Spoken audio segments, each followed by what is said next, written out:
Welcome back to सुबह सवेरे पाकिस्तान। नाज़रीन, हम वापस आ चुके हैं और जैसा कि आप देख रहे हैं कि पीडीएम का शराजा जो है वो तो बिखरता हुआ नजर आ रहा है। मौलाना फजलुर रहमान की गुफ्तगू भी सामने आई है। वो कहते हैं कि हुकूमत हमारी तरफ से 5 साल में जाए या फिर अभी चली जाए, लेकिन हमारी जो कोशिशें हैं वो तो वैसी जारी और सारी रहेंगी। और अब जिस वक्त हुकूमत बहुत ज़्यादा पुरएतमाद नज़र आ रही है, वज़ीर आज़म साहब बहुत पुरएतमाद नज़र आ रहे हैं, वो ये गुफ्तगू करते हुए नज़र आ रहे हैं हमें कि जी कि जब अगली हुकूमत भी हमारी आएगी और तब जो हालात हैं मुआशी तौर पर वो बहुत बेहतर हो चुके होंगे और अब तो अपोजिशन बहुत ज़्यादा परेशान है। अब अपोजिशन को ये भी मसाइल हैं शायद कि वो अपने जो 2 इत्तेहादी जिनको एक लेटर इशू कर दिया गया था कि जी कि आप इसके ऊपर आके हमें बताएं कि आपने ये ऐसा क्यों किया था, और जिसको बिलावल साहब ने फाड़ के फेंक दिया था, तो उन्होंने कोई आके बात करने के लिए राज़ी नहीं था इस हवाले से। साथ एक और बात भी आपको मैं बताता हूँ, ये मसाइल हैं पीडीएम के, लेकिन हुकूमत को भी कुछ मसाइल का सामना है, और वो जहांगीर तरीन हम ख्याल ग्रुप हो या पाकिस्तान तहरीक इंसाफ हम ख्याल ग्रुप हो। तो आपको पता है कि मौलाना फजलुर रहमान साहब ये भी कहते हैं कि जो हमारे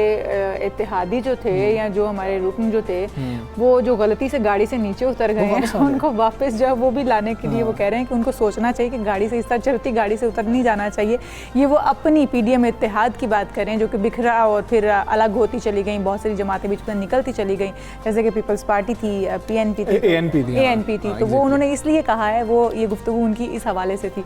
फिर खैर जो पीडीएम का शराजा था वो भी बिखर गया, लेकिन हुकूमत जो है इस वक्त वो बड़े पुरयकीन है, पुरएतमाद है। बिल्कुल, वज़ीर आज़म साहब के बयानात को देखें तो वो खासे पुरएतमाद नजर आ रहे हैं, और अब पीडीएम की तरफ से वैसी बात भी सामने नहीं आ रही है। जब ग्रोथ की बात हुई तो उन्होंने कहा कि ये तो सिर्फ कागजी बातें हो रही हैं, पता नहीं कैसी बातें की जा रही हैं। इसी हवाले से हम बात करेंगे। हमारे साथ मौजूद हैं पाकिस्तान तहरीक इंसाफ के रहनुमा अब्बासी साहब। अब्बासी साहब, अस्सलाम वालेकुम, गुड मॉर्निंग सर।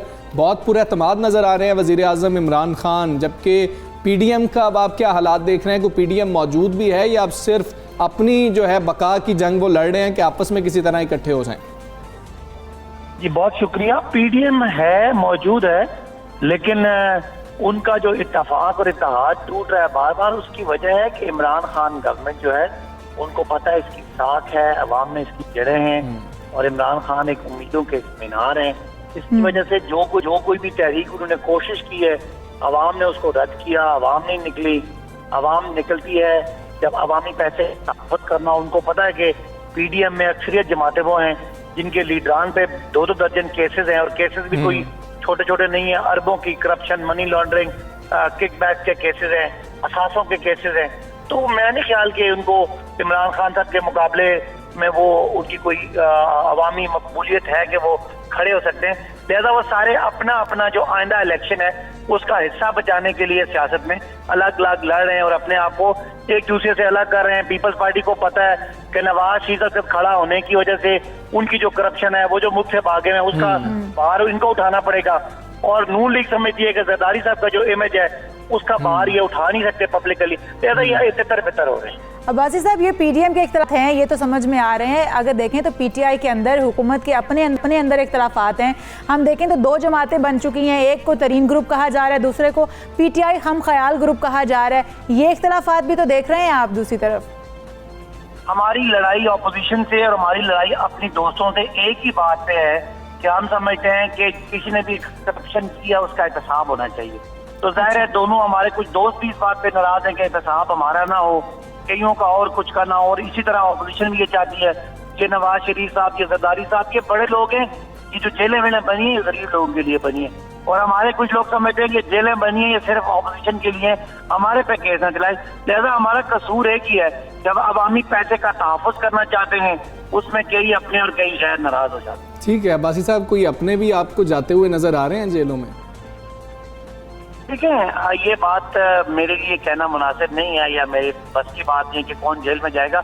हर एक आदमी के केस की अपनी नौयत है, उसके अपने सबूत हैं, केस का जुर्म का अगर कहीं हुआ है तो उसकी अपनी अपनी नौयत है। तो बहरहाल ये है कि मैं समझता हूँ कि एक वक्त आएगा जब अवाम पाकिस्तान देखेगी कि कौन लोग अपने लिए सियासत कर रहे हैं और कौन लोग हैं जो अवाम का पैसा बचाने के लिए, और पाकिस्तान में जो पिछले 20-30 साल से करप्शन हुई है उसको, जो माफिया का राज है उसको रोकने की कोशिश कर रहे हैं। मेरे ख्याल अवाम के लिए ये फैसला करना मुश्किल नहीं है। जरूर मईशत की मुश्किलात है, महंगाई है, मुल्क के काफी सारे गवर्नेंस के इश्यूज भी हैं, लेकिन कौन वो लोग हैं जो खुलूस नीयत से कोशिश कर रहे हैं और कौन वो लोग हैं जो इस कोशिश को सैबोटाज कर रहे हैं, मेरे ख्याल में फैसला करना बड़ा आसान है। अच्छा अब्बासी साहब, हम देख रहे हैं तरीन साहब का जो ग्रुप है, तरीन ग्रुप, वो ये कहता हुआ नज़र आता है कि हमारे साथ सियासत की जा रही है, या फिर हमारे साथ देख लें तो कोई इंतशारी या ज़्यादती हो रही है हमारे साथ। वो ये नहीं मानते कि इंसाफ हो रहा है। फिर क्या कहेंगे, क्योंकि केसेस तो सबके खुल रहे हैं, उसी केस में तरीन साहब भी आ जाते हैं, तो फिर तरीन साहब जो है वो ये क्यों कहते हुए नज़र आते हैं कि उनके साथ इंसाफ नहीं हो रहा? देखिए, तरीन साहब ने जो शिकायत लगाई थी, इस शिकायत पे खासे पार्लियामेंटेरियन जो अवामी मैंडेट रखते हैं उनको भी ये शिकवा था कि शायद तरीन साहब के खिलाफ कोई इंतकामी कार्रवाई हो रही है। इसका हमारे जो लोग हैं और जो वो लोग शिकायत वाले थे, उन सब की मर्जी पे अली जफर साहब का एक सिंगल मेंबर एक कमेटी बना दी है जो इस केस को हकायक को देखेंगे और उनको मुतमईन करेंगे। और अगर अली जफर साहब कहते हैं कि कहीं नाइंसाफी है तो उसको इंक्वायरी को देखा जाएगा। अगर वो कहते हैं कि ठीक है तो मेरे ख्याल है उनका जिला खत्म हो जाएगा। बाकी जिसको भी आप पकड़ेंगे वो तो कहेगा नाइंसाफी है, मैं बड़ा ठीक हूँ। तो उसका ठीक करने के लिए कोई सियासी फैसला नहीं है। इदारे जो हैं, जो एहतसाब के इदारे हैं, उनको सबूत दें। इमरान खान पे भी इल्जाम लगा था कि आपने ये बनी गाला वाला घर कैसे बनाया। उन्होंने 40 साल पुराने सबूत दे के हुकूमत से और हुकूमत के मुकाबले में जाके अदालत में देके अपने आप को सादिक और अमीन डिक्लेयर करवा दिया। तो जिस इसको गिला है, इसी तरह अदालतें आज़ाद हैं, अपने आप को साबित करवा दें और मेरा ख्याल है ये गिला खत्म हो जाए। बिल्कुल ठीक है। सदाकत अब्बासी साहब, बहुत शुक्रिया आपका। सुबह सवेरे पाकिस्तान से बात कर रहे थे और उनका यही कहना है कि जी कि इंसाफ सबके लिए है, कानून सबके लिए है, और चाहे वो अपोजिशन में हो चाहे वो गवर्नमेंट में हो, कार्रवाई जो है अगर किसी ने कुछ गलत किया तो वो होगी और होना भी ऐसा ही चाहिए। अच्छा, कुछ PSL की बात कर लेते हैं कि PSL के अभी तक हमें स्केड्यूल की समझ नहीं आ रही है। हमें ये पता नहीं लग रहा है कि अब मैचेस क्या शारजा में तो नहीं होने जा रहे हैं, रद्द-बदल होने जा रहा है। और उस हवाले से अच्छी खबर यह है, हौसला अफजा खबर यह है कि इंग्लैंड क्रिकेट बोर्ड ने कौमी टीम के दौरे में रद्द-बदल की दरख्वास्त जो थी वो कबूल कर ली और कौमी टीम अब 23 की बजाय 25 जून को इंग्लैंड के लिए रवाना होगी। और PSL का जो फाइनल मैच होगा, जो मैच है वो 24 जून को ही, मतलब 20 की बजाय पहले 20 तक कहा जा रहा था, अब कहा जा रहा है कि शायद 24 जून को स्केड्यूल कर दिया जाएगा। और जरा ये भी बता रहे हैं कि जो भारतीय ब्रॉडकास्टर्स हैं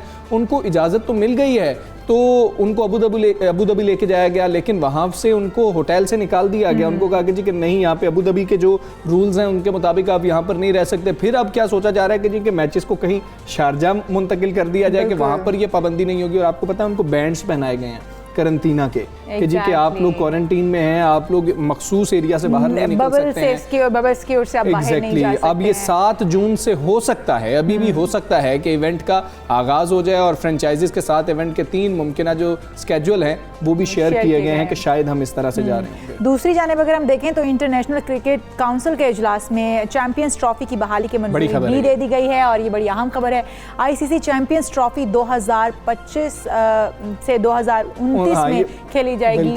मतलब आप देख रहे हैं कि जिसमें एक 25 में एक 29 के अंदर शायद उस तरह से। अब आप देखिए 2017 में पाकिस्तान चैंपियंस ट्रॉफी जीत गया था और कहा जा रहा था कि इसके बाद चैंपियंस ट्रॉफी का इवेंट खत्म कर दिया जाएगा। पाकिस्तान ने भारत को हराया था, उसके अंदर बेहतरीन सेंचुरी की थी फखर जमान ने, और वो बेहतरीन हमें बुमराह की नो बॉल भी याद है। बिल्कुल, और अब फिर से जो है वो खेली जाएगी जिसमें टॉप 8 टीमें जो हैं वो शिरकत करेंगी। इसके अलावा ICC के इजलास में ये भी फैसला किया गया है कि 2024, 26, 28 और 30 के जो T20 वर्ल्ड कप हैं, टीमें जो है 20 टीमें उसमें शिरकत करेंगी। 20 टीमें शिरकत करेंगी। अच्छी बात है, ज़्यादा टीम्स को मौका मिलना चाहिए। तो ये चंद जो हैं खबरें हैं इस हवाले से T20 वर्ल्ड कप के बारे में। और UAE में हो सकता है कि T20 वर्ल्ड कप हो जो भारत में होना था, क्योंकि भारत के अंदर हमें इस बात का भी पता है इशाल के भारत के अंदर स्कूल्स जो हैं अब पेपर्स नहीं ले रहे हैं, एग्जाम्स नहीं ले रहे हैं। उन्होंने भी बता दिया कि हालात ठीक नहीं है, हम अब एग्जाम नहीं लेने जा रहे, बच्चों को वैसे ही प्रमोट कर दिया जाएगा। IPL वहाँ से जो है फारिग हुई, वहाँ से उनको मुश्किलात का सामना करना पड़ा, उन्होंने मुलतवी कर दी। अब वो भी UAE में होने की बात हो रही है। और अब BCCI भी जो है, सौरभ गंगोली साहब वहाँ पर मौजूद हैं, वो भी यही बात कर रहे हैं कि शायद अब UAE में T20 वर्ल्ड कप होगा, पाकिस्तान को शायद ज़्यादा फायदा होगा। एग्जैक्टली। और आपने उससे पहले देखा कि खिलाड़ी जब भारत में मौजूद थे तो उनके ममालिक ने उनको वापस लेने से ही इनकार कर दिया था। तो ऑस्ट्रेलिया की बात, ऑस्ट्रेलिया के कैप्टन थे और उन्हें वापस लेने से इनकार कर दिया गया था कि आप नहीं आएंगे। और फिर वो अदर कंट्री से होते हुए फ्लाइट लेते हुए वहाँ पर पहुंचे। तो ये इस तरह की सूरत हाल के बाद पहले भी ये चांसेस, ये इम्कानात जाहिर किए जा रहे थे कि हो सकता है कि जो मैचेस हैं वो UAE में ट्रांसफ़र कर दिए जाएँ, शिफ्ट कर दिए जाएँ। तो अब भी वही सूरत हाल है और फिर T20 वर्ल्ड कप के जैसे हमजा कह रहे हैं कि अगर ट्रांसफ़र हो जाता है यूएई में तो हमारे पाकिस्तान के लिए बड़ी हम तो खुशहाल खेले ही वहाँ पर है, हमारा तो होम ग्राउंड वही हो गया था। जब पाकिस्तान में मैचेस नहीं हो रहे थे तो हमारे खिलाड़ियों को वहाँ पर खेलने की, वहाँ पर उनका रैकेट बहुत अच्छा है, बेहतर परफॉर्म करते हैं, तो उम्मीद करते हैं कि T20 वर्ल्ड कप हो रहा होगा और जहाँ भी हो रहा होगा टीम अच्छा खेल रही होगी। PSL का स्केड्यूल आ जाए बस। अब और हमें तो हमारी टीम्स भी जो है ना वो फाइनल जो है वो जल्द से जल्द हो जाए। T20 वर्ल्ड कप की बात कर रही हूँ जो कि एंड टाइम तक हमारी फाइनल नहीं पता ही नहीं है, मिडिल ऑर्डर का तो पता ही नहीं है। हाँ। खैर आगे बढ़ेंगे। अच्छा इशाल, एक और जो है, जब कुछ भी बेहतर हो रहा होता है, बेहतर इक़दामात हो, बेहतर सोच हो या फिर कुछ भी ऐसा बेहतर हो जिसका मुआशरे में अच्छे असरात जिसके पड़ रहे हैं, अप्रिशिएट करना भी चाहिए, हमारी जिम्मेदारी है। लाहौर को क्लीन और ग्रीन बनाने के लिए पंजाब हुकूमत की काविशें जोरों शोर से जारी हैं।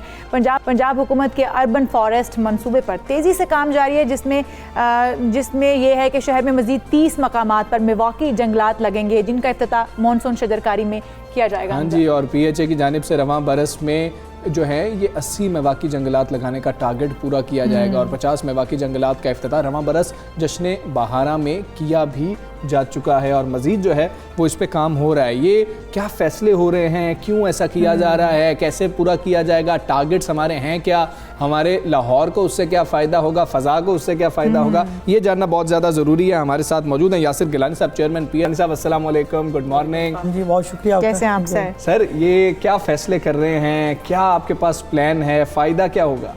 बहुत शुक्रिया आपका जी, क्योंकि मैं समझता हूँ कि ये सबसे इम्पॉर्टेंट इशू है जिसके ऊपर बात करनी चाहिए। इसको समझिए बुनियादी तौर पे ये है कि आप देखें कि लाहौर तकरीबन दूसरे नंबर पे कहा जाता है पोल्यूटेड सिटी है। क्यों है? क्योंकि 1997 में इसकी जो पॉपुलेशन है, जो मैं सेंसस के हिसाब से बात कर रहा हूँ, तो वो थी 53 लाख और 20 साल बाद जो 2017 में जो हुआ हमारी मरदमशुमारी हुई उसमें ये तादाद हो गई 1 करोड़ 16 लाख, डबल से ज़्यादा हो गई। और जो हमारा एरिया था जहाँ पे लोगों के घर थे, सड़कें थी, वो तकरीबन 60% ज़्यादा फैल गया। ग्रीन कवर आपका 60% लेस हो गया। तो ये उलट हो गया, यानी तादाद बढ़ गई, लोग बढ़ गए, गाड़ियाँ, बाकी चीज़ें बढ़ गई, लेकिन जो ग्रीनरी थी, जिसने बैलेंस करना था, जिसने ऑक्सीजन देनी थी, वो बड़ी ज़्यादा कम हो गई।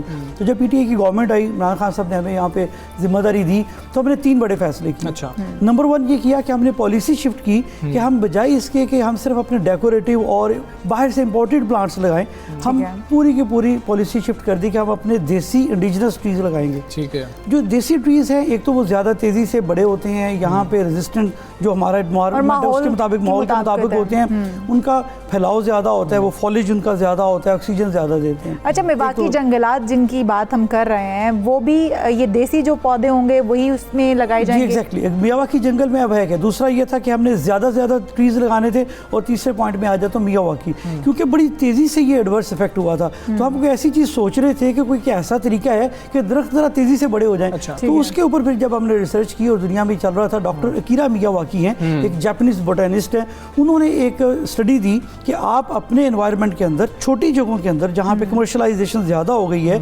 वहाँ पे आप ज़्यादा नंबर ऑफ ट्रीज लगा सकते हैं। फॉर एग्जांपल एक कनाल के अंदर आप 1100 दरख्त लगा सकते हैं। और वो तरीकाकार ये है कि आपने 3 फीट की जो सॉइल है वो आपने डिग करनी है, खुदाई करनी है और उसको रिप्लेस करना है, कनाल सिल्ट उसमें डालनी है, उसके अंदर बगास होती है, गन्ने का फोक होता है, फिर जो राइस हस्क होता है जिसे हम आम यूजुअली चावलों का जो है वो तो कहते हैं, फिर उसके बाद है फार्म यार्ड मैन्योर्ड है रॉटन शक्ल में, ये सारी चीज़ें मिक्सअप करके आपने वहाँ पे डाल देनी है। वो 3 फीट की लेयर इस चीज़ से बनानी है। ये पौधों के लिए एक तरह से कह लें कि रेडीमेड उनकी खुराक है। अगर नॉर्मल सॉइल में एक ट्री लगता है तो वो अपने पूरी सॉइल से ये सारी की सारी चीज़ें एक्सट्रैक्ट करता है। तो जब आपने ये सारी चीज़ें तैयार करके एक जगह पर डाल दी तो वो दरख्त को बड़ी तेज़ी से वो चीज़ें मिलेंगी। सनलाइट ऊपर से अवेलेबल होनी चाहिए, तो आप डिफरेंट लेयर्स में सारे के सारे वहाँ के लोकल ट्रीज लगाते हैं। 3 बड़ी लेयर्स बनती हैं। पहली लेयर में वो ट्रीज़ हैं जो बड़ी तेज़ी से ऊपर निकल जाते हैं, जिनकी नेचुरल हाइट ज़्यादा होती है। दूसरी लेयर में वो ट्रीज़ हैं, अमरूद है, ये इस तरह के जो ट्रीज़ हैं जिनकी निस्बतन हाइट मीडियम साइज़ होती है। और तीसरी में हमारी श्रब्स हैं या जो हमारे मरवा है, ये इस तरह की और दीगर चीज़ें वो लगाते हैं। अच्छा, मियावाकी जो है वो बेसिकली ये है कि पौधे को बढ़ाना किस तरीके से, उसकी ग्रोथ किस तरीके से? एग्जैक्टली। अब उसकी स्टडीज़ जो उन्होंने बताई वो ये था कि 3 फीट जब आपने वो रेडीमेड नीचे सॉइल प्रिपेयर कर ली, तो जब आप ये दरख्त लगा देंगे 3 लेयर्स में, तो होगा यह कि 10 गुना ज़्यादा तेज़ी से बढ़े। अब हम ये लगाने कहाँ जा रहे हैं लाहौर में, मकामात कौन से हैं? मैं आपको बता रहा हूँ, ये 3 चीज़ें सिर्फ बता दूँ कि ये 10 गुना ज़्यादा तेज़ी से बढ़े होंगे। ये कन्वेंशनल के मुकाबले में 30 गुना ज़्यादा ऑक्सीजन देंगे, जिसकी हमें ज़रूरत है। 30 टाइम्स ज़्यादा ऑक्सीजन इमिट करेंगे, और जो कार्बन हमारा प्रोड्यूस हो रहा है वो 40% ज़्यादा एब्जॉर्ब करेंगे। और एक और उसका खूबसूरत पहलू ये था कि इसके अंदर बायोडाइवर्सिटी होगी। जो शाद जो ख़त्म हो गए हैं, जो परिंदे का चहचहाना ख़त्म हो गया है, वो वापस आएंगे, क्योंकि वो सेफर एक एनवायरनमेंट होगा विद इन दैट एरिया। अब हमने जी इसके प्राइम मिनिस्टर साहब आए थे हमारे पास फरवरी में, उन्होंने पहले मियावाकी का खुद से इफ्तिताह किया, और हमें उन्होंने 50 का टारगेट दिया कि आपने इस स्प्रिंग में करने हैं। और मलिक अमीन असलम साहब जब हमारे पास एक विज़िट पे आए, सरप्राइज विज़िट पे आए, तो हमने अल्हम्दुलिल्लाह बिफोर टाइम हमने एक हफ़्ता पहले वो 50 मियावाकी लाहौर में लगा दिए। और अच्छा सर, 113 कनाल 7 मरले अराजी जो मुख्तस की गई, ये कहाँ पर की गई? जैसे हमजा ने पूछा 154 है। ये 51 पॉइंट्स हैं। ये शादरा से शुरू होते हैं, बेगमपुर चौक में भी लगा हुआ है। जौहर टाउन में हमारे जो पार्क्स हैं इब्तदाई तौर पे हमने अपने कंट्रोल्ड एरियाज़ में लगाए हैं, जहाँ पे हमारा फेंस है। हमने जुल्लो के अंदर सबसे बड़ा साउथ एशिया का 50 कनाल जिलानी पार्क में भी लगाया, जिलानी पार्क में 2 लगाए हुए हैं हमने। उधर इसके बाद है हमारा जौहर टाउन में लगे हुए हैं। शादबंद मार्केट के बिल्कुल सेंटर में लगा हुआ है।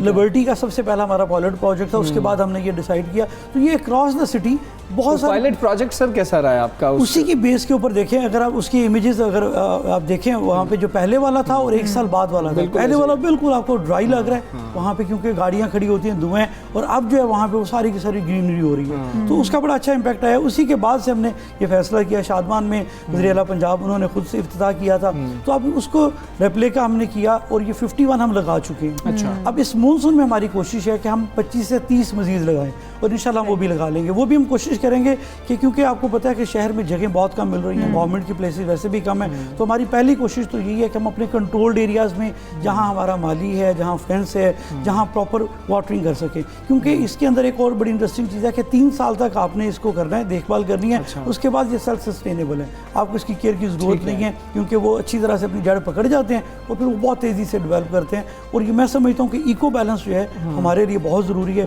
मैंने आपने हम सब ने सांस तो इसी एक आबोहवा में ऐसे ही है। अच्छा सर, हम जो बागात हैं, बागी जो दरख्त हैं, जैसे जो फलदार दरख्त हैं, हम उनको क्यों नहीं लगाने की तरफ बढ़ते? हम देखते हैं कि पहले हमारे लाहौर में जो ग्रीन बेल्ट नहर के साथ साथ चलती है, यहाँ पर बहुत सारे दरख्त ऐसे लगाए गए और लगाए जाते थे जो फलदार थे। जामुन का दरख्त बहुत ज़्यादा था, फिर उसके बाद आम के दरख्त बहुत ज़्यादा थे। अब उस तरह उस रुझान को हम देखने कम हुआ है। बहुत इंपॉर्टेंट बात की। असल में ये था कि पहले यहाँ पे बिल्कुल ये थे, लेकिन जब रोड्स की वाइडनिंग हुई या जो भी मामला हुए, हालांकि सुप्रीम कोर्ट ने कहा भी था कि रिप्लेसमेंट लगाएं, लेकिन रातों रात यहाँ पे साफ़ कर दिए जाते थे। अब हमने, अगर आप अभी भी जाके देखें तो मेरा ख्याल हमने बहुत ज़्यादा, माजी में 1 साल में 25,000 पौधे लगते थे, हमने 1 साल में 5 लाख से ज़ायद लगाए हैं। तो अभी ये 2.5 साल जो हमारे हुए हैं, जिससे हम जब से हमने ये टेक ओवर किया है PHA को ख़ास तौर पे, तो 11 लाख से ज़ायद हमने दरख्त लगाए हैं 5 फीट हाइट के। नहर के ऊपर आपको बहुत सारे ऐसे दरख्त नज़र आएंगे 5 से 7-8 फीट हाइट के, छोटे छोटे जो बड़े हो रहे हैं, जो कि, और उसमें 50,000 से ज़ायद हमने जामुन लगाया है। बड़ी ज़बरदस्त चीज़ है कि अगर वहाँ पे फल मिलेगा, अगर कोई भी खा रहा है तो वो हमारे ही लोग हैं, या कम से कम ये है कि वहाँ पे परिंदे आके खा जाएंगे। पहले तो ये कि परिंदों के लिए कोई चीज़ नहीं है, उसे वो बोलते हैं छोटा, वो बूर उसका लगता है जब वो छोटा होता है, उससे साया भी मिल जाता है, उसका लीफ बड़ा होता है। तो ये मैंने आपको जो पहला पॉइंट बताया था कि हमने पॉलिसी शिफ्ट किया इंडिजिनस ट्रीज़ के ऊपर, और उसमें एक बड़ी तादाद हमने फैसला किया था कि हम अपने फलदार दरख्त लगाएंगे, ताकि हमारा जो फोना कल्चर है, परिंदे हैं एटलीस्ट, वो भी वापस आएँ। ठीक है सर, अभी तो 3 साल आपने कहा कि हमें बहुत ज़्यादा इनकी केयर करनी पड़ेगी, वो 3 साल इतने अहम है। और जब हम बात करते हैं ना कि अच्छा